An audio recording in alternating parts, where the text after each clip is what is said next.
Nama Tuhan Yesus dan semua kita yang siap diberkati berkata, amen. Berikan kemuliaan sekali lagi bagi Tuhan kita.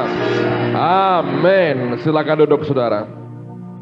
Mari kita buka firman Tuhan pada sore hari ini.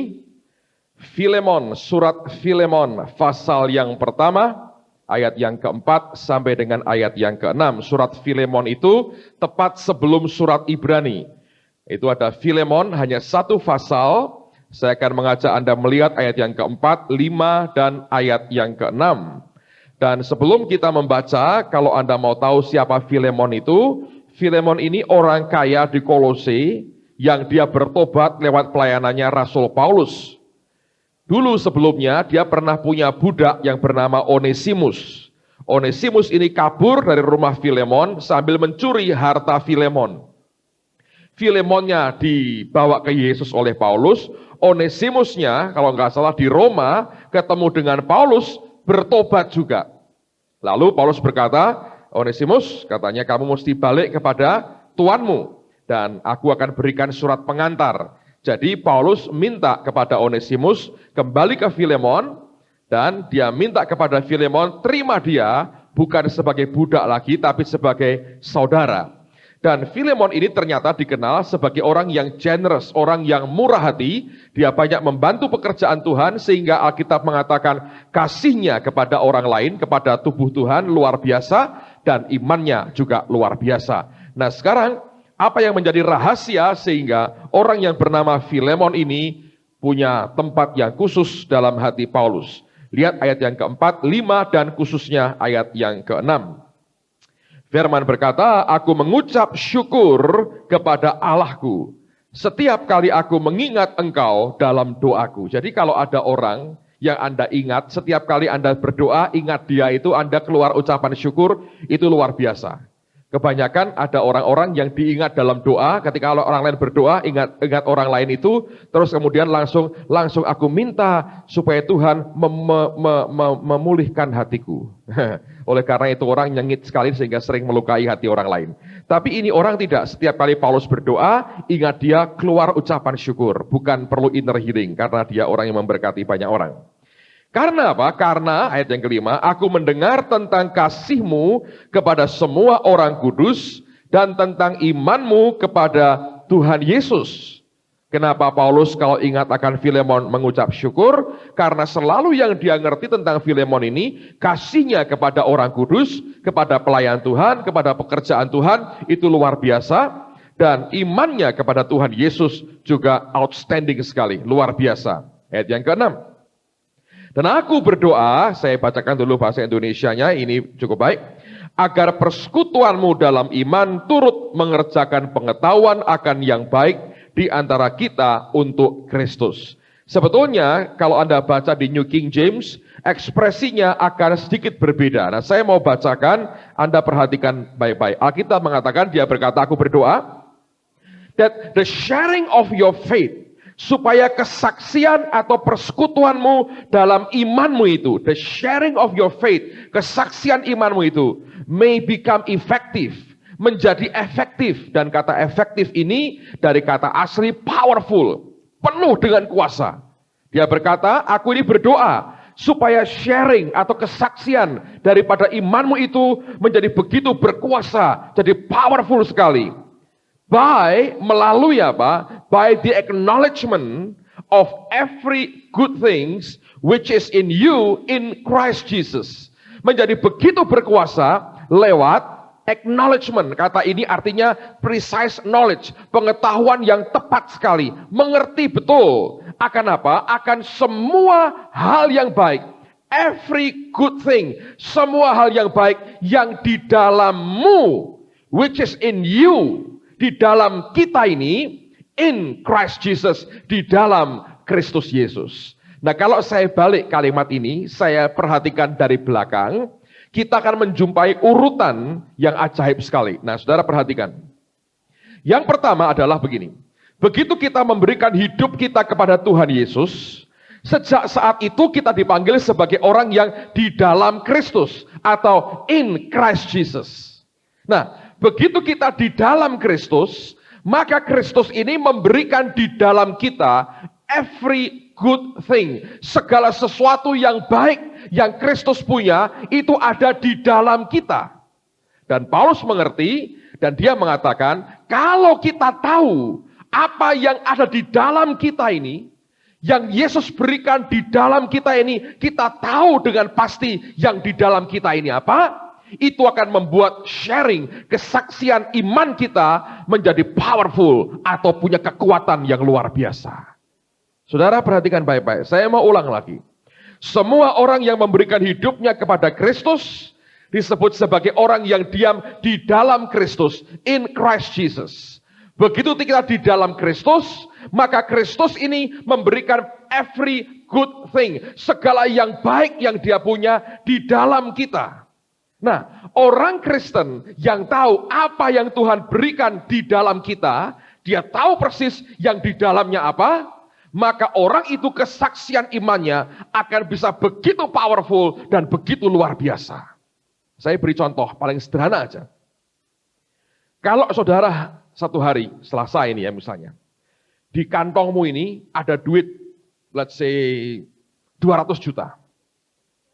Saudara masuk ke satu showroom mobil, ya kan? Kira-kira ngomongmu itu punya tenaga tidak? Dibandingkan kalau engkau datang tanpa punya uang, di rumah pun gak ada, di bank minus, kartu kredit belum kebayar. Lalu engkau masuk ke showroom, ketemu dengan salesman-nya, itu caramu ngomong berbeda. Ya, Pak? Ya. Bagus Pak ini? Iya. Coba lemes. HP orang ada duit aku. Tapi kalau ada duit di sini, ngomongmu berbeda. Ini kurang Pak. Warnanya harusnya begini. Tambahin Pak uangnya. Tidak masalah kalau memang saya mau. Walaupun belum tentu mau kan. Tapi ingat loh. Kalau ngerti yang di dalam Anda punya apa di dalam ini, membuat tampilanmu berbeda. Hal rohani sama. Kalau kita tahu apa yang di dalam kita, ngerti, yang Yesus berikan buat kita, every good thing, semua hal yang baik yang dia berikan buat kita ngerti persis. Maka sharing daripada imanmu akan powerful sekali. Apa yang saya sampaikan ini adalah bagian pertama dari 3 seri yang saya ingin sampaikan buat saudara. Dan saya percaya dalam bulan ini kita akan selesaikan. Bahkan sebelum bulan ini selesai, ini akan done. Dan saya yakin akan mengubah akan perjalanan kehidupan kita lebih baik lagi. Nah, sekarang orang bertanya, Pak, sehebat apa yang di dalam kita? Mari saya berikan contohnya. Lihat 1 Korintus pasal yang pertama. 1 Korintus pasal yang pertama. Perhatikan pada ayat yang ke-26. Dari 1 Korintus pasal yang pertama, ayat yang ke-26.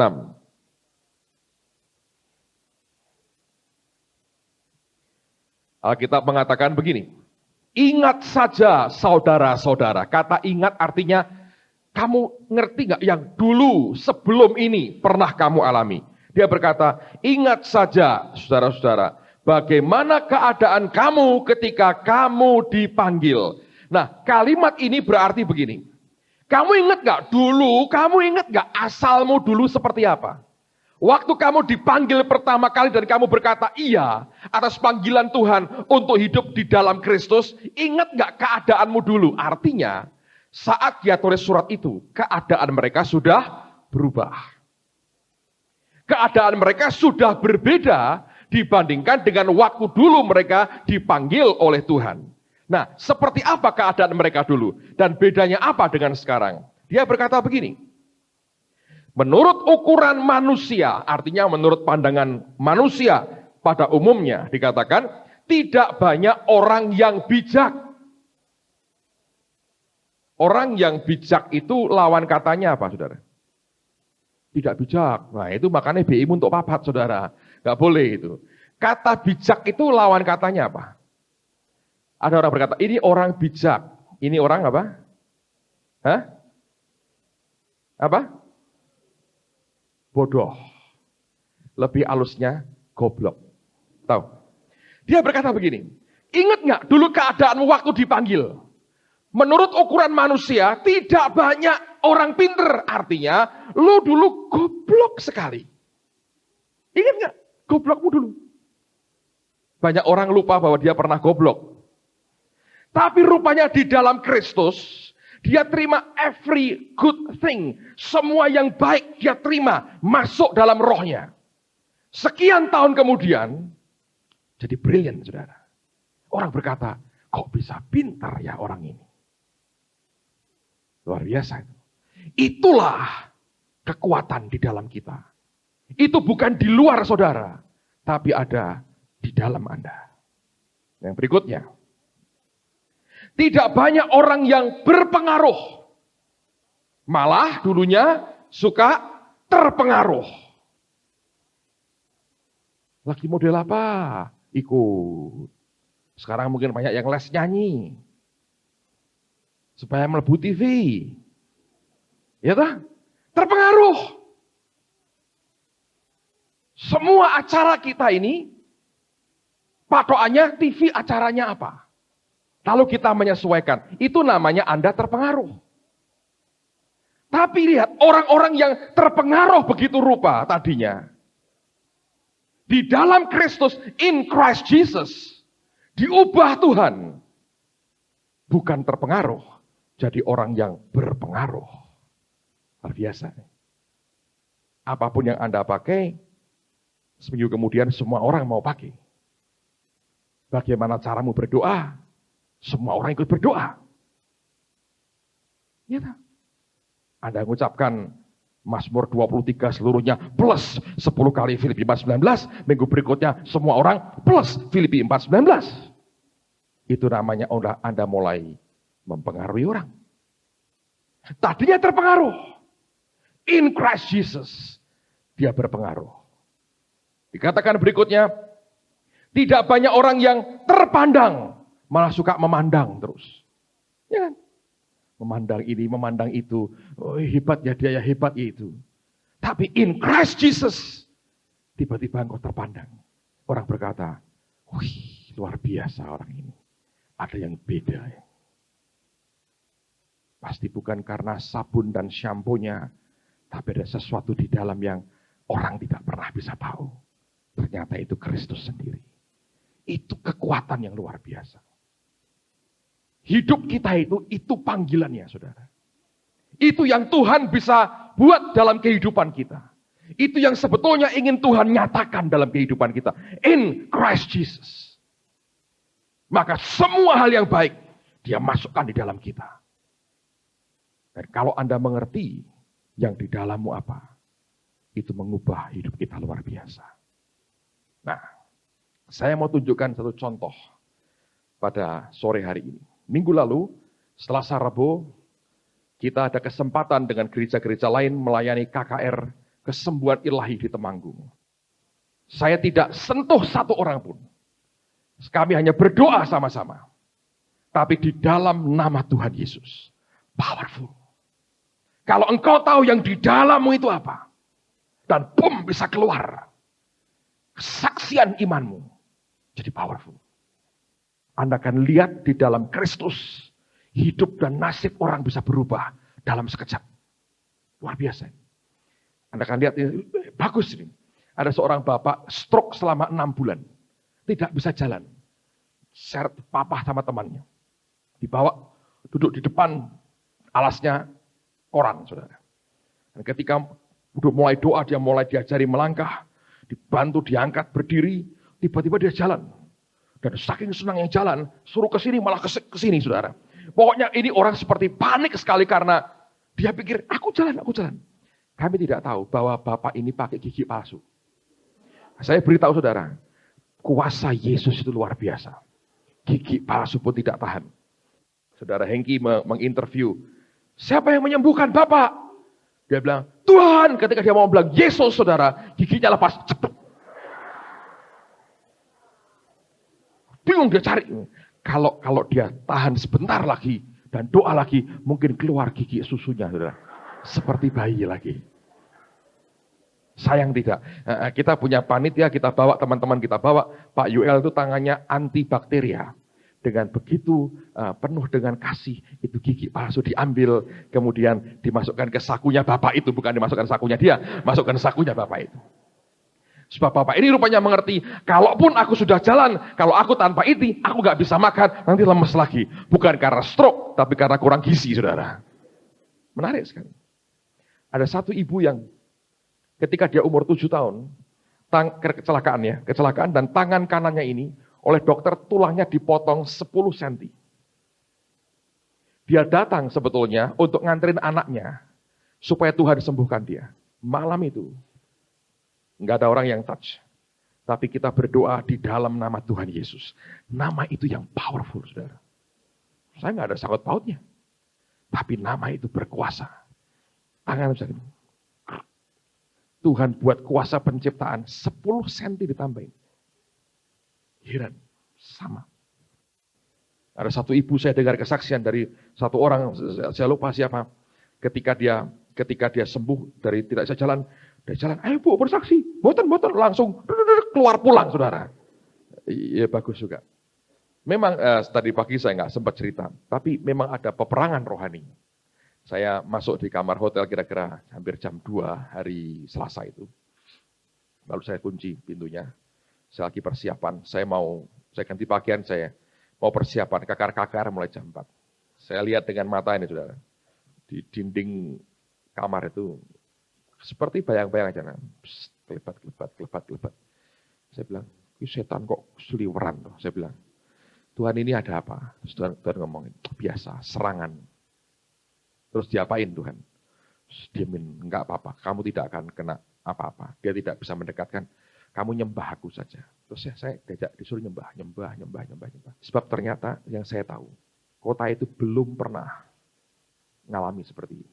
Seringkali KKR orang didoakan sudah, tapi ketika didoakan kesembuhan dan diharapkan kesembuhannya dan disuruh bersaksi, didemonstrasikan Tuhan seperti itu, mereka belum pernah lihat. Tapi ini bagus sekali saudara. Saya melihat akan kemurahan Tuhan dan kuasa Tuhan dinyatakan luar biasa. Ada nikmati betul. Ini yang namanya in Christ Jesus. Amen. Seringkali orang tidak menyadari seberapa kuat kuasa nama itu. Dan semua yang dia berikan di dalam kita, itu bisa mengubah hidup saudara. Mereka sebagian orang-orang sederhana, yang berobat saja tidak bisa. In Christ Jesus. Saudara kalau lihat itu di depan mata saudara, susah untuk bicara. Bagaimana Tuhan bisa mengubah nasib orang, dan hidup orang luar biasa. Hidupmu juga bisa berubah. Dan harus diubah. Dan pasti berubah, saudara. Pertanyaannya begini sekarang. Pak, bagaimana supaya yang di dalam ini bisa terpancar keluar? Nah, mari kita lihat dan belajar dari orang yang bernama Yakub. Buka Kejadian pasal yang ke-28. Kejadian pasal yang ke-28. Saya akan ajak Anda membaca dari ayat yang ke-10 sampai dengan ayat yang ke-17. Dan ini dasar pertama yang harus kita punya. Kejadian 28 ayat 10 sampai dengan ayat yang ke-17. Judulnya Mimpi Yakub di Betel. Maka Yakub berangkat dari Beersheba dan pergi ke Haran. Ia sampai di suatu tempat dan bermalam di situ karena matahari telah terbenam. Ada kalanya kita dipaksa oleh keadaan untuk berhenti. Kita harus bermalam oleh karena matahari terbenam. Tidak ada lagi yang kita bisa buat karena keadaan memaksa Yakub berhenti. Tapi ini yang kemudian terjadi. Ia mengambil sebuah batu yang terletak di tempat itu dan dipakainya sebagai alas kepala, lalu membaringkan dirinya di tempat itu. Maka bermimpilah ia, di bumi atau didirikan sebuah tangga yang ujungnya sampai ke langit. Dan tampaklah malaikat-malaikat Allah turun naik di tangga itu. Berdirilah Tuhan di sampingnya dan berfirman, Akulah Tuhan Allah Abraham, nenekmu dan Allah Ishak. Tanah tempat engkau berbaring ini akan kuberikan kepadamu dan kepada keturunanmu. Keturunanmu akan menjadi seperti debu tanah banyaknya, dan engkau akan mengembang ke sebelah timur, barat, utara, dan selatan, Dan olehmu serta keturunanmu, semua kaum di muka bumi akan mendapat berkat. Sesungguhnya aku menyertai engkau dan aku akan melindungi engkau kemanapun engkau pergi. Dan aku akan membawa engkau kembali ke negeri ini sebab aku tidak akan meninggalkan engkau, melainkan tetap melakukan apa yang kujanjikan kepadamu. Ketika Yakub bangun dari tidurnya, berkatalah ia, sesungguhnya Tuhan ada di tempat ini dan aku tidak mengetahuinya. Ia takut dan berkata, alangkah dahsyatnya tempat ini tidak lain dari rumah Allah, ini pintu gerbang sorga.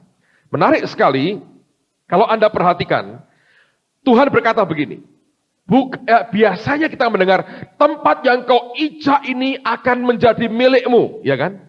Kepada Yakub dia berkata lain, tempat di mana engkau berbaring ini akan aku berikan kepadamu. Dan apa yang dia buat sebetulnya? Perhatikan saudara. Yang dia kerjakan adalah, Alkitab berkata dia mengambil sebuah batu dan dipakai sebagai alas tidur. Lalu firman berkata, maka bermimpilah dia. Perkara besar itu dimulai. Bagi kita sebagai orang percaya, dia mau mengajar begini. Perkara besar dimulai dengan hal yang sangat simple, tetapi di tangan orang yang tahu bagaimana bermimpi. Seorang hamba Tuhan berkata, ada banyak orang terlalu sibuk sehingga tidak punya waktu untuk bermimpi. Seharusnya kita harus sibuk bermimpi. John Maxwell mengatakan bahwa engkau hari ini adalah hasil mimpimu di waktu lalu, dan engkau di masa depan adalah hasil dari impianmu pada hari ini. Orang Kristen yang ingin semua potensi ilahi, every good things yang di dalamnya terpancar keluar, harus pertama-tama orang yang tahu bagaimana bermimpi. Itu yang penting buat kita. Banyak orang tidak punya impian. Banyak orang hanya berkata, sudahlah pokoknya gua jalani hidup ini, tidak peduli seperti apa. Saya berkata, salah saudara. Saya punya impian. Saya pernah punya impian. Sebagian jadi kenyataan. Saya masih punya impian.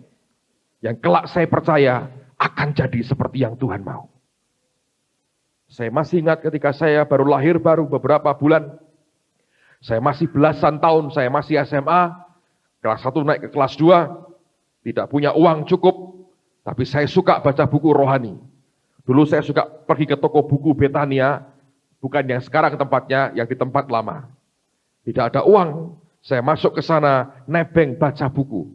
Sampai setiap kali saya datang dengan teman saya, yang jaga berkata, ini nebeng baca tok iki. Orang pernah tuku. Tapi mereka tidak pernah usir saya. So, saya percaya berkat mereka besar di surga. Satu hari saya punya uang, tidak banyaknya, beberapa ribu rupiah. Saya pergi ke sana, saya cari, malam itu jam 7 malam saya masih ingat.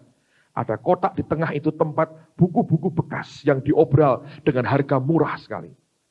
Dan saya cari Alkitab bekas di situ. Saya temukan Alkitab bekas. Sudah jelek sekali. Saya lihat harganya ditulis dengan pensil. Saya lihat uang saya bisa beli ini. Itu Alkitab bahasa Inggris pertama yang saya beli. Saya bayar, saya bawa pulang. Tidak ada orang tahu. Bahkan orang tua saya tidak tahu. Mulai hari itu, saya buat ringkasan khotbah dalam bahasa Inggris. Saya masuk ke kamar, saya kunci, malu dilihat orang. Saya di depan kaca, saya berkhotbah tanpa suara, saudara. Dalam bahasa Inggris, saya membayangkan diri saya, one day, satu hari, aku akan jadi berkat bagi bangsa-bangsa. Aku akan berdiri di hadapan banyak orang yang bukan hanya hitam rambutnya, tapi bisa kuning, bisa merah, bisa hijau, biru, kotak-kotak, batik, dan sebagainya. Ada semua. Sebab saya percaya bahwa one day, saya percaya, aku akan jadi berkat bagi bangsa-bangsa. Ketika Morris Cerullo datang, dan dia memberitakan firman Tuhan, dia tengking penyakit, dan penyakit kabur, orang disembuhkan. Saya membayangkan diri saya, satu hari kelak, aku akan berdiri seperti Morris Cerullo berdiri, aku akan tengking penyakit, dan saya melihat penyakit terbirit-birit kabur, dan orang-orang disembuhkan. I had a dream, saya punya impian. Dibutuhkan waktu memang, Sampai kemudian impian itu jadi realita yang harus dan saya bisa nikmati hari ini. Karena saya pernah bermimpi. Saudara tahu kita sedang bangun Holy Stadium. Tapi ini sebetulnya 10 tahun yang lalu Ibu Yuni pernah cerita dengan saya. Dia bilang, aku lihat dalam mimpiku, kita kebaktian di tempat yang seperti GOR Simpang 5. Siapa yang dulu ingat bahwa Citraland sekarang itu adalah gedung olahraga Jawa Tengah? Ada yang masih ingat? Anda orang jenius masih ingat. Beberapa saudara tidak tahu Pak, nggak apa-apa. Lupakanlah sudah, nggak ada artinya lagi buat kita. Tapi itu berarti buat saya karena dia berkata, itu seperti tribun tempatnya. Kami tahunya hanya, kita tahu hanya cuma GOR yang seperti itu. Kita pikir dulu kita kebaktian di GOR. Tapi tidak. Ketika Tuhan berikan tempat ini, dia mau kita bangun tribun. Naik. Kita nggak punya duit, tapi Anda berkorban dengan setia. Semua dimulai dari impian. Anda mesti belajar bermimpi. Kenapa kita perlu impian? Kenapa kita perlu bermimpi? Anda perlu yang namanya batu impian dalam kehidupan kita. Mengapa perlu impian? Amsal 23. Amsal pasal yang ke-23. Perhatikan pada ayat yang ke-7. Amsal pasal 23. Ayat yang ke-7. Saya bacakan kalimat pertama. Firman berkata, sebab seperti orang yang membuat perhitungan dalam dirinya sendiri, demikianlah ia. Bahasa Inggrisnya berkata, for as he thinks in his heart, so is he. Sebagaimana dia pikir akan dirinya dalam hatinya, dia pikir siapa dirinya, maka demikianlah jadinya. Kalau engkau membayangkan dirimu, memimpikan dirimu sebagai orang yang gagal, maka engkau akan gagal. Kalau engkau membayangkan, memimpikan dirimu orang yang berhasil, engkau akan berhasil. Karena itu, jangan hanya bermimpi, jadi orang jual togel, saudara. Tidak ada kemuliaannya di situ. Alkitab yang mengatakan, yang engkau pikirkan tentang dirimu, engkau mikir Anda itu siapa, akan jadi seperti itu. Jadi pinter-pinterlah bermimpi. Nah, seperti apa Pak impian saya harusnya? Impian yang di dalam Kristus Yesus. Yang seperti apa Pak itu? Lihat Filipi pasal yang keempat. Ini yang harus Anda dan saya kerjakan. Bukan 19 saudara, tenang aja. Yang 19 10 kali itu plusnya. Ini ayat yang ke-6, 7, dan 8 dari Filipi pasal yang keempat. Filipi pasal yang keempat, ayat 6, 7, dan ayat yang ke-8. Firman berkata, janganlah hendaknya kamu khawatir tentang apapun juga, tetapi nyatakanlah dalam segala hal keinginanmu kepada Allah dalam doa dan permohonan dengan ucapan syukur. Ayat 7. Damai sejahtera Allah yang melampaui segala akal akan memelihara hati dan pikiranmu dalam Kristus Yesus. Kalau Anda mau pikiranmu terpelihara, hatimu terpelihara, hiduplah dalam damai dan dalam anugerahnya. Ayat yang ke-8, dia berkata begini. Jadi akhirnya inilah poin tertingginya, saudara-saudara. Semua yang benar, semua yang mulia, semua yang adil, semua yang suci, semua yang manis, semua yang sedap didengar, semua yang disebut kebajikan dan patut dipuji. Dia berkata apa? Pikirkanlah semuanya itu. Artinya masukkan dalam pikiranmu semua yang kayak begini ini, pikirin yang seperti itu. Artinya dengan kata lain, bermimpilah akan perkara-perkara seperti ini. Judi togel tidak sedap didengar, saudara. Mirip dengan tokek, tidak sedap didengar. Dan itu bukan suci dan tidak mulia. Tapi apapun di dalam Kristus yang masuk dalam list ini, pikirkanlah semuanya itu. Jalakan, masukkan dalam pikiranmu. Mulai belajar, punya impian. Bermimpilah. Dan kepada Yakub yang sedang tidur, dia berkata, tanah di mana engkau berbaring, aku berikan kepadamu. Sebab dia tahu bermimpi. Yusuf dapat ini. Semua yang luar biasa juga lewat impian. Orang Kristen perlu belajar untuk bermimpi. Amen, saudara. Tuhan bagaimana, Pak? Kejadian pasal yang pertama. Kejadian pasal yang pertama. Lihat ayat yang pertama. Kejadian pasal yang pertama, ayat yang pertama. Kitab Kejadian pasal yang pertama, ayat yang pertama. Alkitab berkata begini. Pada mulanya Allah menciptakan langit dan bumi. Kata menciptakan juga artinya itu fashion. Mencipta itu harus juga dengan ada unsur art seninya. Kalau Anda seorang desainer, tidak mungkin seorang desainer beli kain, ambil gunting, langsung potong. Lu mau buat apa? Ya ntar jadinya apa? Mari kita lihat. Enggak ada toh. Dia harus gambar dulu apa yang akan dia buat. Sebelum dia gambar, dia harus ada dalam imajinasinya apa yang dia mau buat. Warnanya dia mau ini, bentuknya dia mau begini. Mungkin hari-harinya cuma mengalamun begini. Saudara. Kamu ngapain? Kerja. Tapi sebetulnya dia punya impian. Allah sebelum menciptakan langit dan bumi, Tuhan kita punya dream, punya impian. Aku mau buat yang kayak begini. Ini yang aku mau. Ini yang the best. Lalu dia mulai ciptakan fashion. Amen, saudara. Itu yang perlu buat orang percaya. Sederhana aja. Mulai bermimpi. Bukankah kita mengatakan Allah memberikan kepada yang dicintainya pada waktu apa? Tidur. Mimpi. Mimpi yang cukup besar sampai engkau berkata, cuma Tuhan yang bisa memberi. Pak, apa hanya dengan mimpi saja? No, saya berkata, ini baru bagian pertama. Masih ada 2 lagi. Tapi mulai dengan impian dalam hidupmu. You have to dream it. Mimpi, saudara. Miliki impian.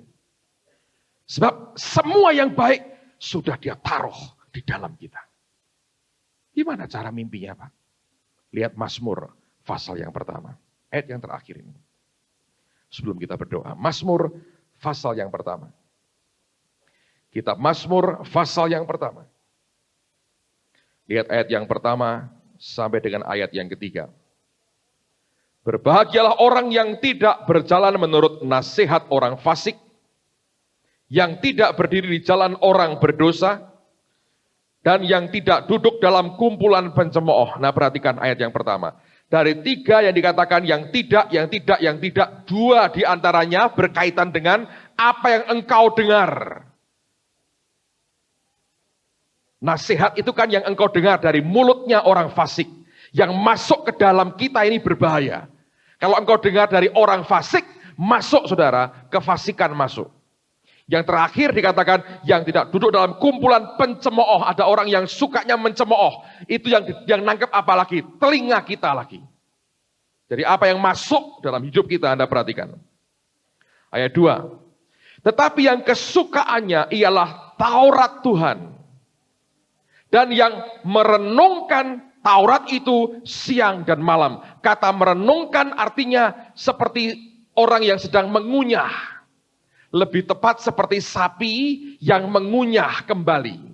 Anda tahu sapi itu begitu kalau makannya, dia makan rumput, lalu kemudian dia telan, setelah dia telan, dia berbaring, kemudian dia keluarkan lagi. Kemudian dia kunyah lagi, baru kemudian dia telan lagi. Waktu kita terima firman, every good thing yang Tuhan katakan buat kita, Anda masukkan. Waktu masuk, ada waktunya harus engkau keluarkan lagi.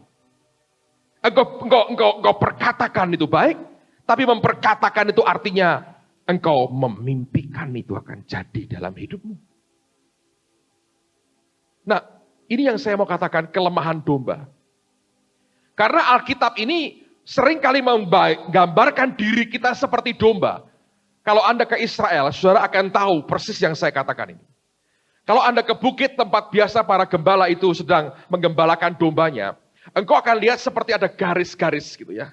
Seperti dibuat oleh orang, seperti diberi garis, di mana itu ada bekas yang begitu kuat. Sepertinya Anda lihat ada mesin yang mungkin pernah melewatinya sehingga membuat akan bekas di bukit itu. Sebetulnya itu bukan mesin. Itu bekas domba. Domba rupanya begini, kalau makan nih, satu jalur aja dia makan. Nanti muter balik ke garis yang sama. Kalau gembalanya blow on, dibiarkan terus begitu, lama-lama akar rumputnya kecabut. Lama-lama dia makan batu tuh. Gembala waktu itu mesti pinter. Begitu tahu sudah waktunya, dia geser ke tempat yang lebih jauh lagi. Kalau dibiarkan, cenderungnya berputar dalam circle yang sama. Dia tidak ingin pindah, itu zona nyamannya, walaupun tanpa dia sadari, makin lama akan makin mematikan dia. Saya percaya, manusia cenderungnya begitu. Bergerak berputar ke suatu alur hidup yang terus-menerus sama dan tidak ada perubahan apapun. Pagi bangun, tuh terus mandi, tidak lupa menggosok gigi, lalu kemudian kita sekolah, lalu kemudian kita belajar, lalu pulang, lalu belajar lagi, les segala macam, lalu nonton TV, tidur, besok bangun pagi lagi, terus mandi, tidak lupa menggosok gigi, lalu sekolah lagi, lalu pulang, les, terus begitu. Kalau kerja ya begitu, bangun pagi, kerja, gini, begini, pulang rumah, nonton TV, baca koran, makan, tidur. Bangun pagi lagi kerja, pulang, nonton TV, baca koran, makan, tidur. Terus begitu aja. Sebegitu rutinnya, tanpa Anda sadari, engkau sedang membawa dirimu dalam kematian. Tapi impian, kalau Anda tahu bagaimana bermimpi, akan membuat engkau meninggalkan akan circle yang terus menerus, yang terlalu sering kita putari, dan tiba-tiba kita melayang entah kemana. Saudara tahu untuk jadi kaya dalam sekejap gampang? Pejamkan matamu dan naiklah jet pribadimu. Bisa kelihatan? Bisa kelihatan? Belum Pak, kok naik Garuda ya Pak ya? Saya kok digandeng emprit 3, ambiar kalau begitu caranya saudara. Belajar bermimpi saudara.